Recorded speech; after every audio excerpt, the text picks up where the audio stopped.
Today we're here with Adam Overacker, and he is a local bassist, but he goes all over.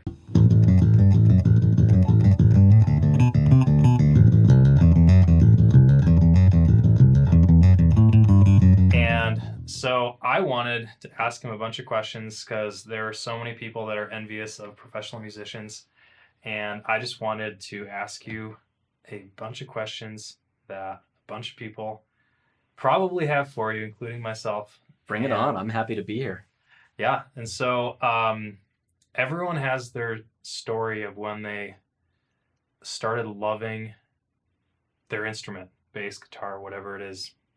Can you tell me about how you got into bass and what that moment when you realized that I love this and I'm going to do it for the rest of my life professionally? Yeah.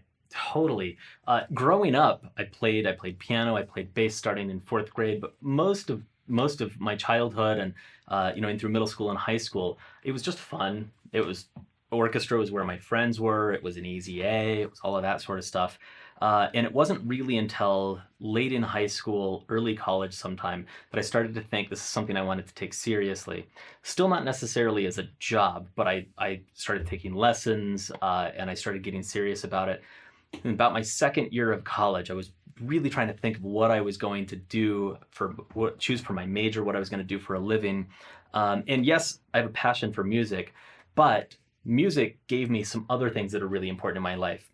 In music, there's always something more to learn. Like, you're never going to know it all. So there's always a way to progress, to grow, to move up in the world. There's always another thing to work on, another person to meet.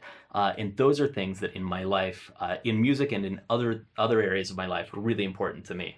It was probably around my second year of college that this really spoke to me as something that I knew I could do for the rest of my life.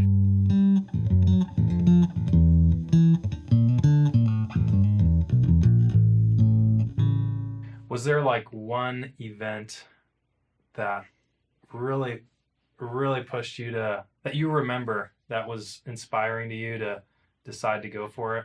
Absolutely. And it's not the answer you're going to think. So at the time, I was thinking maybe I would be a chemical engineering major, maybe I would be a music major. And I signed up for this really advanced math class and I failed it. It was the first class in my life I even came close to failing. And I was like, well, guess I can't be an engineer. And so I went up the next day and I declared music as my major. that was a good backup plan for yeah, sure. Exactly. Yeah. But several times over the years, I've chosen and rechosen music as my career. There was a time period from about 2005 to about 2009 where I was really burned out on bass and I was burned out on music, and I was still playing some gigs and teaching some students, but I didn't love it. And come 2009, and something clicked. Something came back, and I went, this is actually really fun. And through 2010, I made this plan that I was going to give up my day job, and I was going to give up anything that was non-musical. Fall of 2010, I quit anything that wasn't directly related to music and made it my full-time job. And fall 2010 till now, I've been able to make playing bass, teaching music, doing arranging, booking, contracting, all these different things related to bass playing, my full-time job.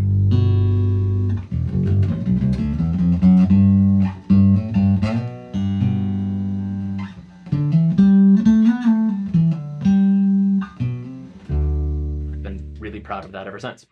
Yeah, that's amazing. So how did you have to find gigs by yourself? Did people reach out to you? Did you have to really put an effort to get your name out there and make a reputation? How did that happen? Because it must have been really incremental, right? Yeah, it is. And that's a great question. I have done a lot of work to try and meet people and to put myself out there. But almost every gig I've ever gotten, every job, every student, every recording session has come from a recommendation from somebody else that I met who liked my playing. And this is one of the most valuable pieces of advice that I give my students and anybody else that'll pay attention. Just show up to every single gig, well prepared, act like a professional, be friendly and easy to get along with, and play your best. Because, 300 or 400 gigs a year, most of them just be a paycheck. You play your best and then you go home, and then every now and then, 2 or 3 times a year, there's this trumpet player over here. You've never met him and he's never met you, and he's the guy that recommends you for this other thing that ends up being the next decade of work. There's this drummer, there's this musical director, and most of the time you don't know that that person is going to be there. You don't know the people on the bandstand or in the orchestra pit or whatever it is, wherever it is that you're working. You don't know that they're the important people, so you have to treat every gig like it's an important gig. Wow, that must have been a lot of work to get to where you are right now. That's awesome. It is, but every single gig that I play, right up through the national Broadway tours, I can trace back like links in a chain, like family genealogy. These gigs came because of this person 4 years ago, which came because they're all connected all the way back to the very first gig I ever had. So say you're about to have a gig. How do you prepare? How do you practice?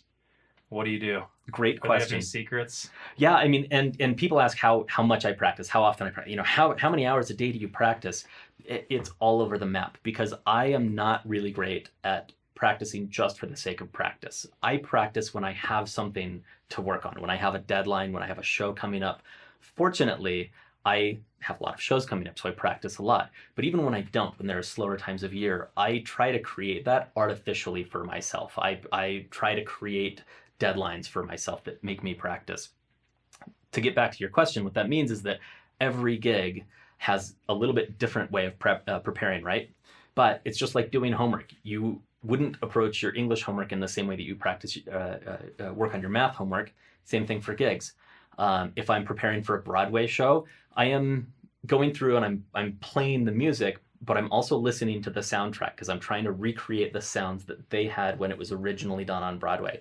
And I'm practicing the choreography. A lot of times with Broadway shows, you're playing bass guitar and maybe fretless bass guitar and upright bass, and there's a lot to be said for knowing when you have to set one down and pick the other one up. Sometimes you only get 2 seconds to do that, when to flip the page, when you have to look up really specifically at the conductor because he is giving you personally a cue. And that's totally different than practicing for like a big party band. I love playing in big party bands where you get to dance around the stage and bounce and jump. Most of that is learning the song without reading it. You have to completely memorize the song, and since there's no written music, you have to be able to learn it by ear. So going through, listening to the song, learning it by ear, trying to pick out all the notes, and then remember it and retain it so that I don't have any music to look at when I'm up on stage. We can just bounce and jump and have a great time in front of the audience. Yeah, I was gonna ask. Most bassists, most guitarists, they're just hobbyists. They play at home. Most of the time, they just play by themselves. So what's that? How much of it is it memorization, and how much is it kind of just doing what you're doing in the moment and just feeling it out and having that intuition? So how much is it of each of those? Another great question. Really, the more you memorize, the more you practice, the more you learn at home, the larger your vocabulary becomes when you're actually performing. Just like us having this conversation, we didn't write it out in advance. We're not reading off of a script right now, but we have enough vocabulary that we can say the ideas, the thoughts in our head. You did that by listening to lots of people talk, by spending lots of time yourself talking, right? I mean, you talk every single day. You talk to your coworkers and your family. You also grew up doing a lot of reading. You had to take English class. You had to study like nouns and verbs and things like that. And during this conversation, you're not thinking, this is a noun and this is a verb. But if you had to parse it out, you could. Same thing with practicing music. We practice scales, we practice exercises, we practice songs, we practice with a metronome, we practice having good time, all of that sort of stuff, so that when you're in the moment, you have that vocabulary inside of you. Musical vocabulary is every bit as important and useful as verbal vocabulary, English vocabulary, or Spanish or Chinese or whatever other language people are speaking. So would you say you're better at speaking English or playing guitar as a language? I would say that I am better at expressing myself in English.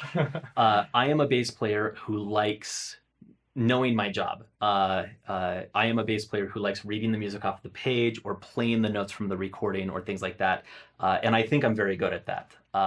Reading music in particular is something that I'm a skill that I've really honed over the years. It's very common for upright bass players to read music. It's much more rare for bass guitar players to read music. So that's a skill that I bring to the table. What's your favorite style of playing with people, not alone? Sure, Like sure.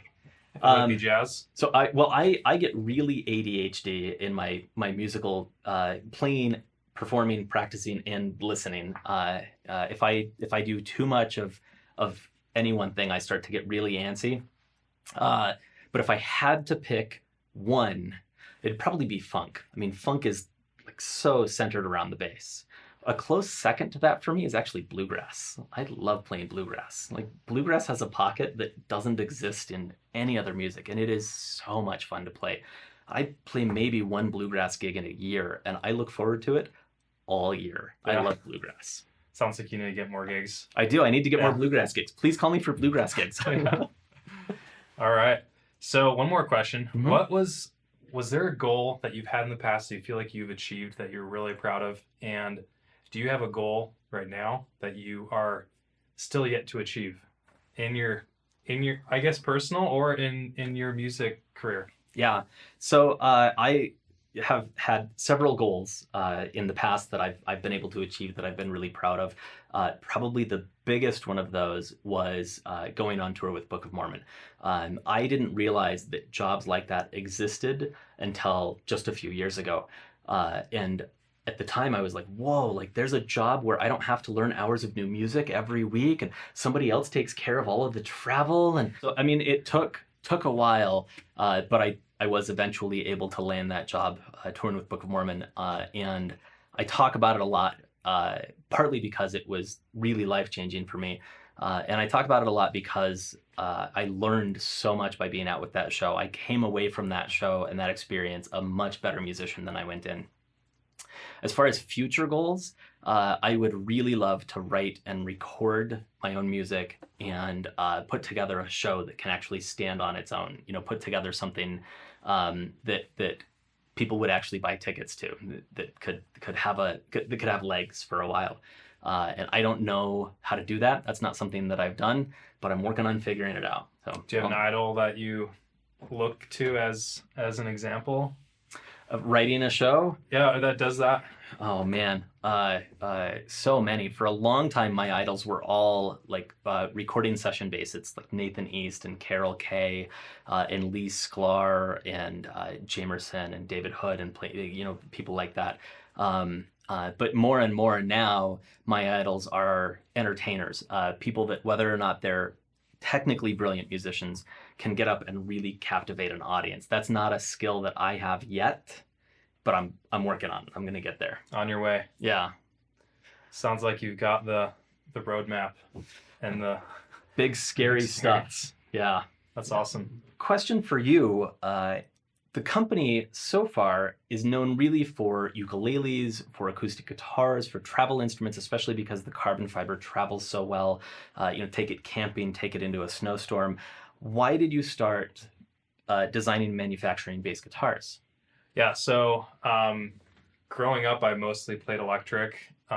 Whenever I went somewhere, I took my acoustic. And I mean, bass was like, it always stood out to me, and like I've always loved it, but I was never that good at it. But I loved it, and so it was always in the back of my mind to make basses. And honestly, the design and the carbon design, like my brain started brainstorming that without me consciously deciding to want to brainstorm it. So it came very naturally, and just with everything we've done before, it just had to happen. So yeah. Does that mean that there's an acoustic bass guitar coming somewhere in the future? And if so, can I be customer number one? Yeah, actually, yeah, you got it. It's actually in the works in my brain already, and so I'm actually really excited for it, and it might even come out at the end of this year. Amazing. Please sign me up. Absolutely. Yeah. So I mean, that with basses, like I listened to a lot of Chili Peppers and Dave Matthew and growing up, and I always heard the bass lines. Like a lot of people can't hear the bass lines because they're the lower thump that you can't. That you feel them more than you hear them. Yeah, it's like you have to intentionally try to listen to the bass, Mhm. and I always loved it. So it had to happen, and it did. And I'm really happy with where we got with this first bass line, and it's only going to get better from here moving forward.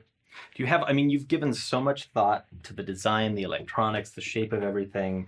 Do you have something about the design and the production of the bass that was particularly difficult to overcome? It was, that was a hurdle that took a lot of extra experimentation and figuring. Yeah, for sure. And it was talking to bass players. That was the hurdle, because every bass player, I would run my ideas by them, and they'd be like, well, I like this. And the other one would say, I like that. And so it was like the challenge was to somehow make them all happy. Mm-hmm. Is that why you have so many customization options on the website? Exactly. With bass, it's more important than even electric guitar, because with bass guitar, there's tons of different pickup options. There's people like different knob options, different switch options. And so I still wanted to design a bass that was like semi-designed well manufacturing wise. And so combining all of the things I heard from all the bass players I talked to, and combining my background in manufacturing, I feel like we've got an incredible, not just bass design, but manufacturing design. So it takes a lot longer to design a manufacturing process than to design an actual product. Sure. And so I think the coolest thing we do in our shop is we process all the necks, and we do that. Like, we level them, we bevel the frets, everything, like the nut filing, all that. And then we've got a whole bunch of them ready, done. Same with the body. We route the neck pocket on the CNC. We do all the parts of the body to get it finished and ready, buffed, inspected, and those are all ready, all the different colors on a rack. And then with the pickguard, we've got a bunch of the default models ready made, and they're ready to go. And then we've got just the raw carbon fiber pickguards. And then so if someone makes an order, we literally within 2 days can take the order. They want this, they want that, put it together, and you basically have a custom bass that you can get usually within a week of ordering it. And so, and I think I'm most like happy with that result, because people can get what they want and they don't have to pay a crazy price. And I'm all about value, and that's just how my brain thinks. Like, take something simple, take something complex, simplify it, and have a great value as a result. So yeah, that was kind of a long answer. Yeah, I mean, yeah, but it speaks to a couple of things. Whether you're a beginner, you're an advanced player, you're a high quality amateur, you're a professional, it comes down into two categories. Some players want a bass that they can plug in and it immediately sounds good. And whether you're talking about the standard model or the pro model, that's easy to do. On the standard model, you've only got 3 knobs, so you plug it in and you're going to get a good sound, and there's not a ton of stuff to fiddle with. And on the pro model, you center everything and plug it in, and you've got a great sound right off the bat. And then if you want, if you're the other type of player where you want gadgets, you want things to mess with, you want tons of options, you want to be able to sound wildly different all the time, you can do that with the pro model the way it comes, the way that we demoed earlier, or you've got all of those options on the website. If there are too many options and they're overwhelming, just stick with the model the way that it comes. And if on the other hand you really want to experiment and you want all sorts of different things on it, go for it. Be that guy. That's great.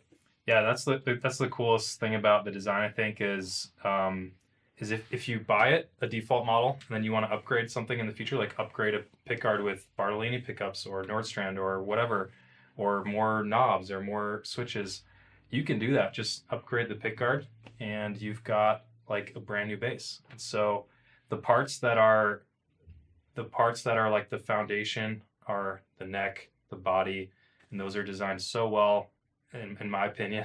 and then anything else you can either upgrade or get customized on the website. So yeah, I think it's been such a long like path to get here, but I feel like all the thought we've put into it has resulted in something that really, really is a good choice. Yeah, well, I'm excited. I've got some gigs coming up. I'm going to use it on. Hopefully, you can come and see them For sure. It was a pleasure chatting, and I always love talking to local musicians. And yeah, I'm excited to see what the future holds. awesome.